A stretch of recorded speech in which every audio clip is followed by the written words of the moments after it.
It's a strange thought. Imagine scientists announce it tomorrow. They've done it. Through cloning, or maybe they found a small group still alive, hidden in a remote Siberian valley. It doesn't matter how. They are here. Neanderthals are walking the earth again. The first question is scientific, the second is logistical, but the third, the one that really matters, is moral. What do we do with them? Would we grant them human rights? It feels like a simple question. An easy yes or no. But it isn't. The answer tells us more about ourselves than it does about them. It forces us to look in the mirror and ask what the word human actually means. And we might not like the answer we find. To start, we have to get rid of the caricature. Forget the club-wielding, grunting caveman from the cartoons. That image is 100 years out of date. It's a convenient fiction that makes them seem more like animals than people. The truth is much more complicated and much more uncomfortable. Neanderthals were not stupid.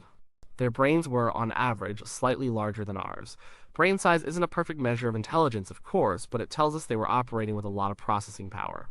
They were not shambling apes, they were a parallel type of human who evolved alongside us for hundreds of thousands of years. Look at what they did. Their stone tools, the Mousterian toolkit, were not simple sharp rocks. They were sophisticated instruments. A Neanderthal craftsman could look at a piece of flint and see the finished tool inside.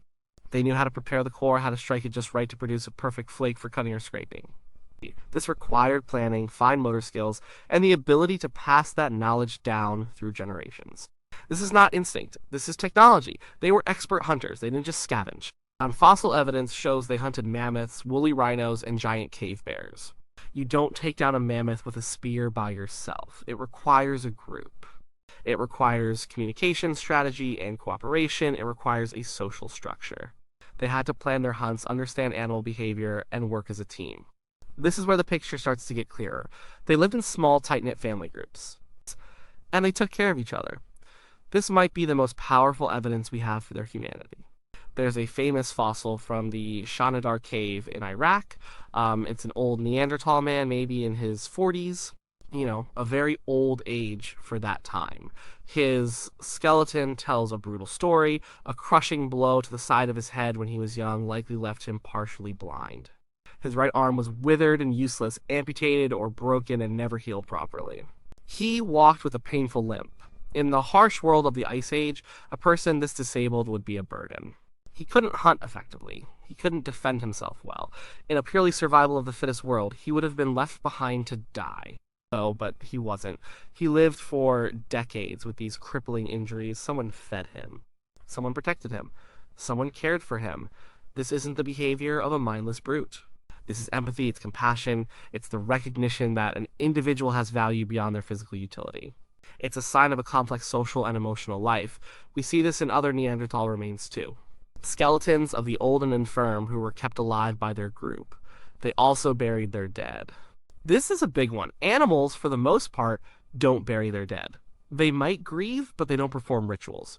Neanderthal graves have been found where bodies were carefully placed in pits, sometimes in a fetal position.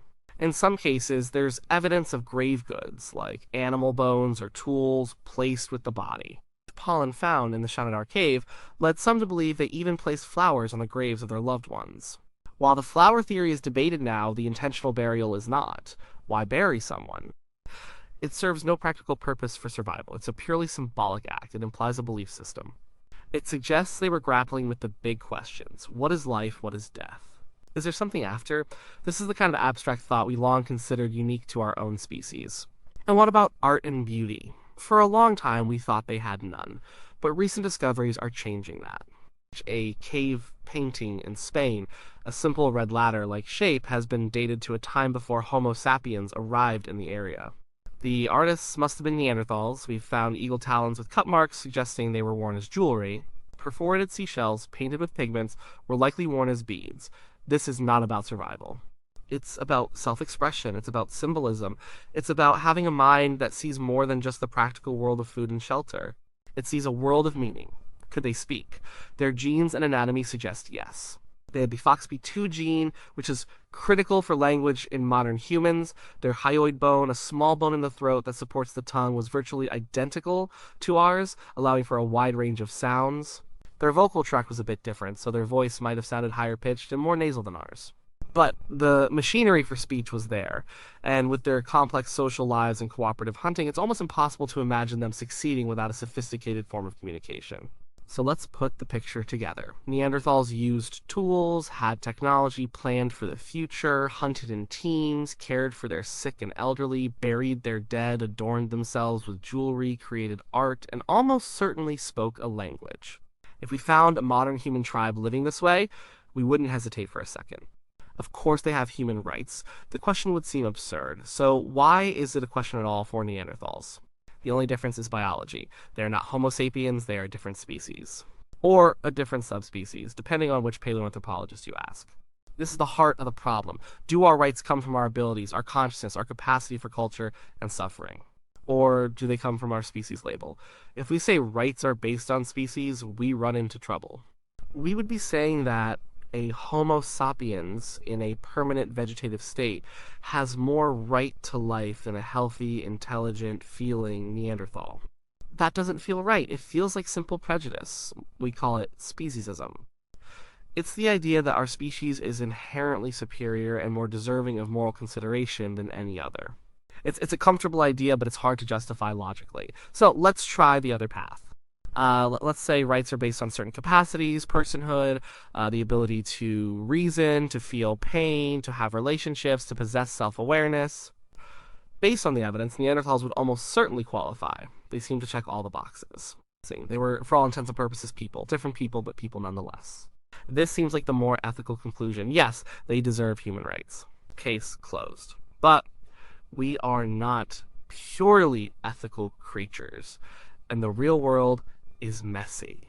The should we is an ethical question. The would we is a social and political one. And that's where things get dark. Let's be honest with ourselves, look at our history. We have a terrible track record of granting rights to anyone who is even slightly different from the group in power. We have denied rights based on skin color, religion, gender, nationality, sexual orientation. For centuries, the justification for slavery was the dehumanization of a group of people, claiming they were less intelligent, less capable, less human. The arguments used were not so different from the old caricatures of Neanderthals as dumb brutes. If a Neanderthal were to appear today, the first thing we would notice is that they look different. The heavy brow ridge, the large nose, the short, stocky, incredibly powerful build. They would fall deep into the uncanny valley. They would look almost human, but not quite.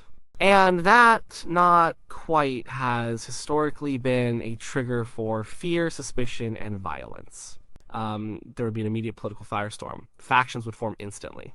On one side, scientists and human rights advocates would argue for their personhood. They would point to all the evidence we just discussed. They would demand full legal protection. On the other side, there would be fear and revulsion. Religious groups might call them soulless abominations, a mockery of God's creation.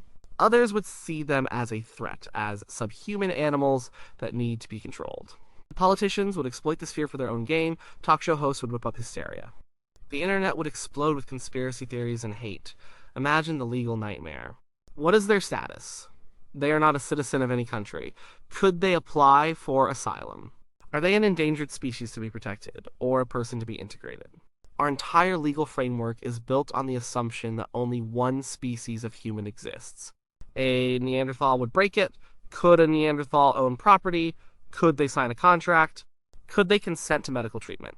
If a Neanderthal committed a crime, could they be held responsible in the same way as a Homo sapiens? Our concept of a reasonable person would be thrown into chaos, and what would their life be like? Even with the best of intentions, how could we possibly give them a meaningful existence? Our world is not their world.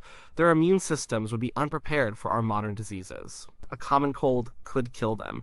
Their minds are adapted for a life of hunting and gathering in small groups, not for the sensory overload of a modern city, the abstract rules of a bureaucracy, or the social pressures of a globalized society. Would we try to integrate them, force them to go to school, learn our languages, get a job? That feels like a form of cultural cruelty. We would be erasing their identity to make them more like us. Or would we do the opposite? Would we create a special reserve for them? A sanctuary, sealed off from the world where they could live naturally? It sounds kind, but it's essentially a zoo. We would watch them, study them, and control every aspect of their lives, all for their own good. They would be prisoners of our good intentions. They would never be free. They would never be our equals. And then there's the exploitation. Think of the scientific value. Researchers would be desperate to study them, to map their genome, test their cognitive ability, study their biology. How much pressure would be put on them to volunteer for endless experiments? Think of the medical potential. Their unique biology might hold the key to curing diseases. Could we resist the temptation to harvest their cells, their tissues, their organs, if it could save millions of Homo sapiens? We like to think we are better than that. History suggests we should be skeptical. Think of the commercial value. The first Neanderthal reality TV show, the endless endorsements. The freak show spectacle, people would pay a fortune just to look at them. We would turn them into commodities. The sad truth is, we would probably do all of these things at once. Different countries and corporations would have different agendas. Some would try to protect them, some would try to study them, and some would try to profit from them. The Neanderthals themselves would be caught in the middle, pawns in a very human game. There is one last piece to this puzzle. It's inside most of us. It's in our DNA. Most modern humans with ancestry outside of Africa carry between 1 and 2% Neanderthal DNA. It's a ghost in our machine, the result of our ancestors meeting and interbreeding with them tens of thousands of years ago. This fact blurs the line between ooze and them in a profound way. They are not just some long-lost cousin. They are part of our own heritage, they are ancestors, their genes contribute to our immune systems, our hair, our skin. They never truly disappeared. A small piece of them lives on in billions of us. Does this change the equation? Maybe. It makes it harder to dehumanize them completely. It makes the argument that they are fundamentally other a little less stable. When we look at Neanderthal, we would, in a very real sense, be looking at a piece of our own past. Denying them their humanity would feel a little like denying a part of our own. So, where does that leave us? Would we grant Neanderthals human rights? I think the answer is a reluctant, messy, and deeply qualified yes. We should. The ethical argument is clear. Based on everything we know, they possess the qualities we associate with personhood. To deny them rights would be an act of profound species-based prejudice. But the real-world execution would be a disaster. It would be a slow, ugly fight. There would be court cases that drag on for years. There would be violence and political division. They would be objectified, studied, feared, and worshipped all at the same time. We would project all our own hopes and fears onto them. In the end, we would likely create a new special category of rights for them. Not quite human, not quite animal. A compromise that satisfies no one but allows society to function. They would be granted protections but not full autonomy. They would be cared for but not integrated. They would be a permanent class of other, a living testament to our moral confusion. The question of Neanderthal rights is not really about Neanderthals. They are a stand-in. They are a mirror that reflects our own nature. The question is a test of our own humanity. It asks us if we have finally evolved beyond the tribal instinct to fear and destroy what is different. It asks if our capacity for empathy can overcome our capacity for exploitation. Looking at our world today, at how we treat each other and how we treat the other intelligent species we already share this planet with, it's hard to be optimistic. We would probably fail the test, at least at first, but maybe over time we would learn. The presence of another human species on Earth might just be the shock we need to finally figure out what being human is supposed to mean.